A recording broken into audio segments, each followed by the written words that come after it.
My final call as a police dispatcher has scarred me. Written by YungSeti. I'd work as a police dispatcher for 9 years of my life. It's a career that takes a level of mental fortitude that I don't think many possess. I used to hate saying stuff like that. Always thought it sounded so pretentious. But the truth is, it takes a special type of person to be willing to voluntarily listen to some of the things we have to hear every single day. Don't get me wrong, the job wasn't always grim. It even had its decent moments. I've got enough decently funny drunk 911 call stories to last me several lifetimes, though the reality of the job was usually far darker.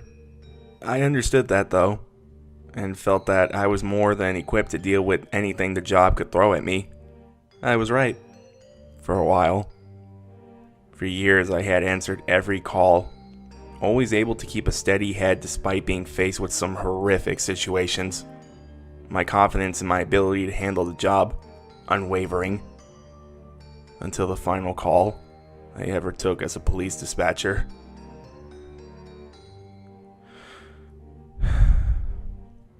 I glanced at the time displayed at the corner of my computer screen.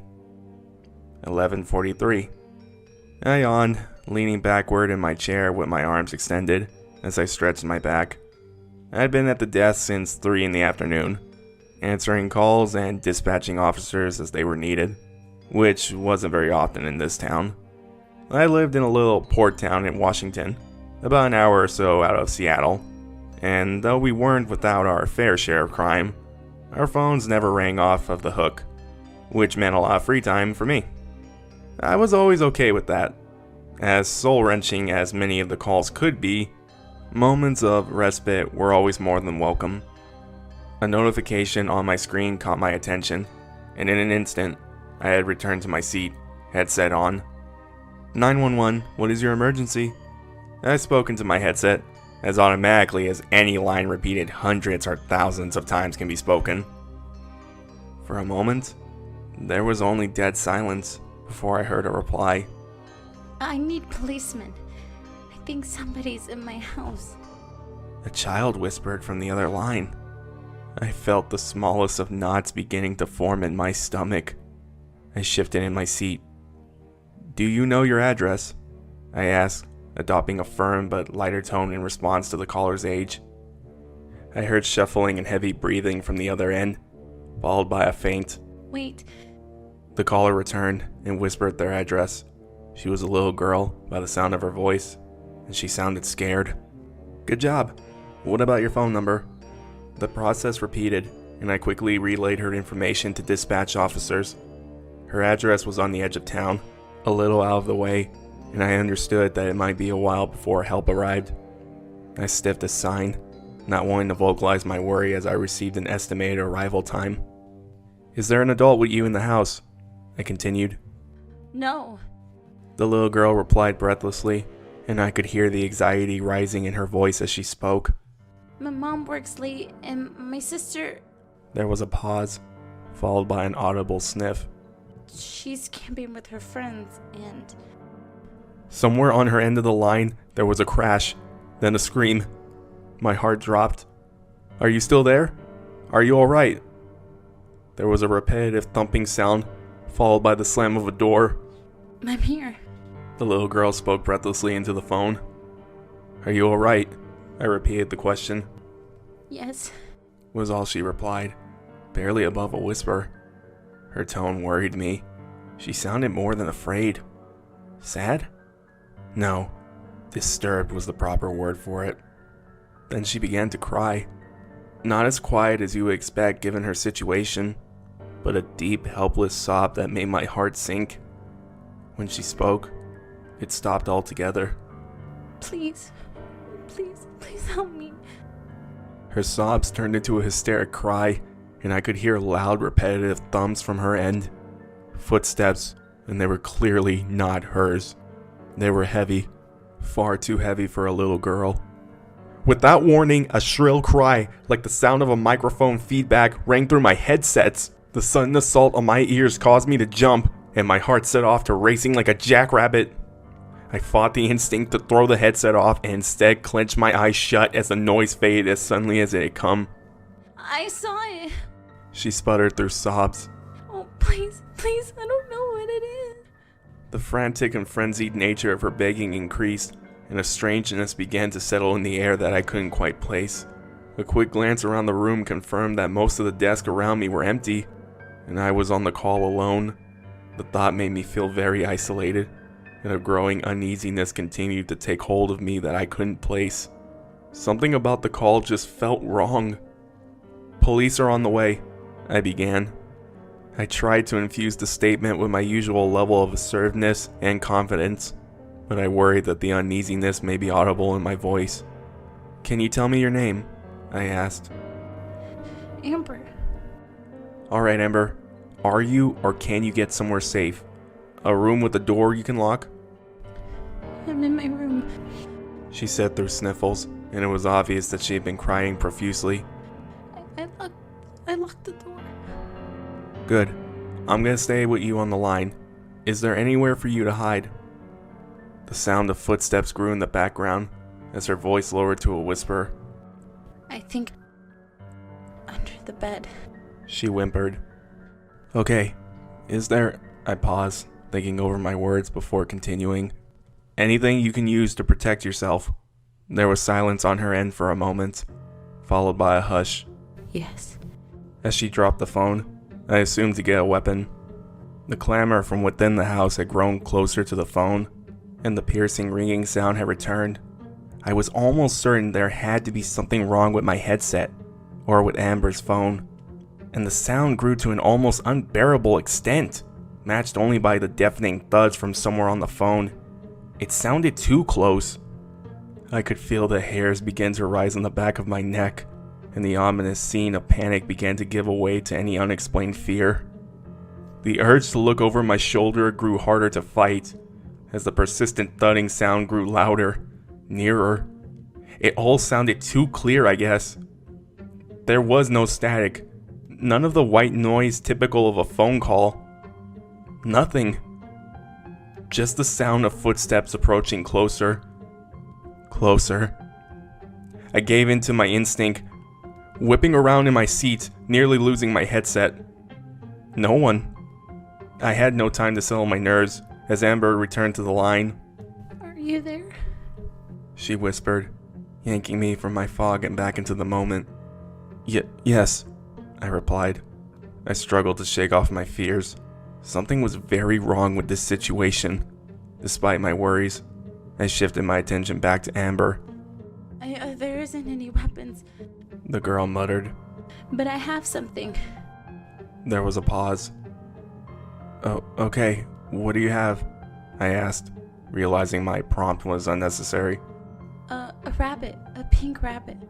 She said, and even over the phone, I could hear a little embarrassment.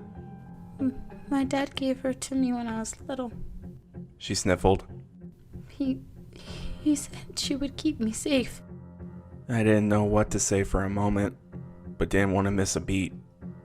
He was right, I said, as encouragingly as I could. Everyone knows pink bunnies are great protection. Can you get back under? I was interrupted. "Amber, I miss you." I could hear a man call from within the house. So the intruder knew her? I furrowed my brow. "Amber, do you recognize that voice?" I asked, hoping she could identify the intruder. There was silence for a moment before her response. It sounds like my dad. Why does it sound like my dad? I blinked. "What do you mean?" That's my daddy's voice. Why does it have my daddy's voice? I didn't know how to respond to that. Hell, I didn't know what to think about. Had his voice? Before I could ask what she meant, we were interrupted by a sound. The thing we had heard has taken me years to try to understand. I've come to believe it was that thing's laugh. At the time, though, we couldn't know. It was the sound of metal crunching in a car accident as it met flesh, a wet, grinding shriek that shook me to my core. I wanted to vomit, and my vision began to blur. I can only imagine what it was like for Amber, hearing that all in person. Amber? I panted, my senses returning to me all at once. She barely had time to respond before we heard it. A voice, or voices, calling for her from somewhere nearby. They spoke as one, all with the same odd inhuman nature, dripping with malintent.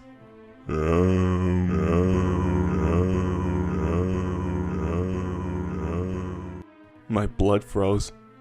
Amber began to cry, and her cries eventually becoming pleas, as she begged for help, her life, her mother, and my intervention. 5 more minutes. Just 5 more minutes, I muttered, mentally cursing the timer which displayed the estimated arrival time of the dispatch officers. I prayed it would be soon enough.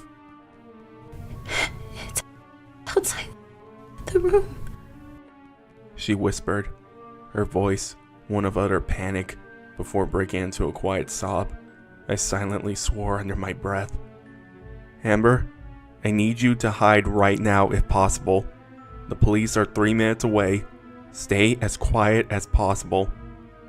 There was no response, but I assumed from the shuffling sounds I could hear that she had gone back under the bed. For a few moments, there was silence.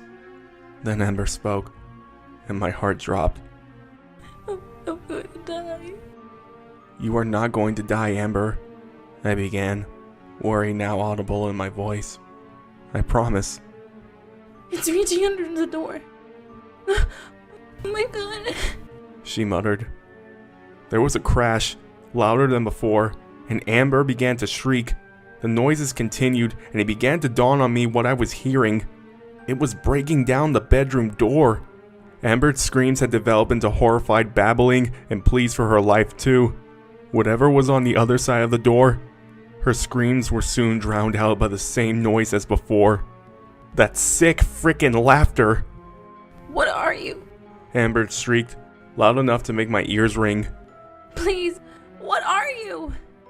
What are you? It mocked, in a voice that was some sick parody of Amber's. Panic gripped me as I glanced back at the corner of the monitor displaying the dispatch unit's arrival time. 1:36. Please, God, let it be soon enough. Amber, are you there? I called. Amber. As suddenly as it had started, everything went silent.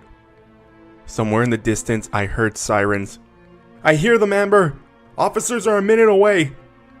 Silence. My heart began to sink. Amber, are you there? I could hear something shifting, breathing. I think it's gone, Amber said. A surge of relief rolled through me, and I let out a sigh and leaned back in the chair. 0:27, the dispatch time read, and the sirens in the background grew louder. You did very well, Amber. Police are almost there. You did really well. I couldn't think of what else to say. I'd never had a call like this, and something about it all felt so strange. Something Amber had said began to ring in my mind. What are you? Amber, I began. What did you see? I was met with silence.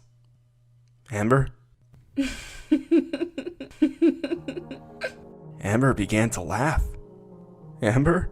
I said, my voice pleading, a wave of realization crashing down on me. The laughter grew more raucous and less human with every second. Somewhere in the background, there was a knocking sound. They'd finally arrived. Too late. I asked the only thing I could think at the moment. Why? The laughter stopped abruptly as the thing on the phone spoke. It was fun. There was a click, and the line went dead. The house was empty when officers arrived. No signs of forced entry anywhere except the door to Amber's bedroom, the bottom of which had been torn away by something, leaving a wide space to crawl beneath. And Amber, or what was left of her, decorated the room.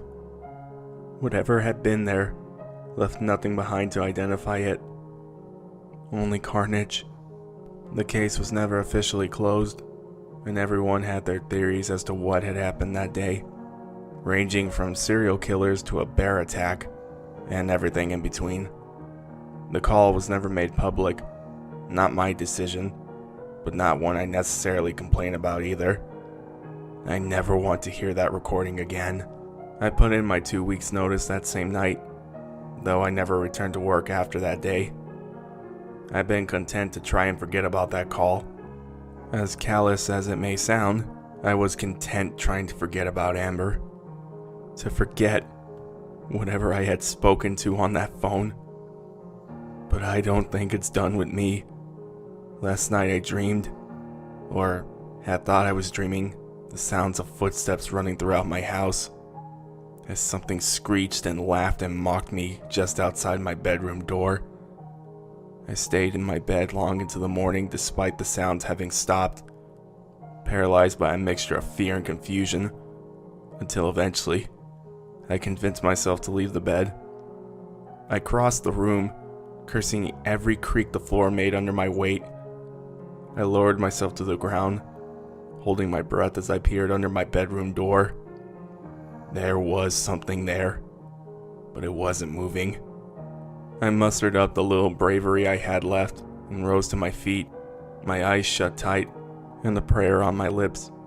I pulled open my bedroom door slightly and stuck my head out just enough to see what lay outside. I stifled a gasp, and tears flooded my eyes as I bent over to pick up the object. Placed right outside my door was a little pink bunny, covered in dark stains. From somewhere within the darkness, just beyond the bedroom door, Amber's laugh echoed.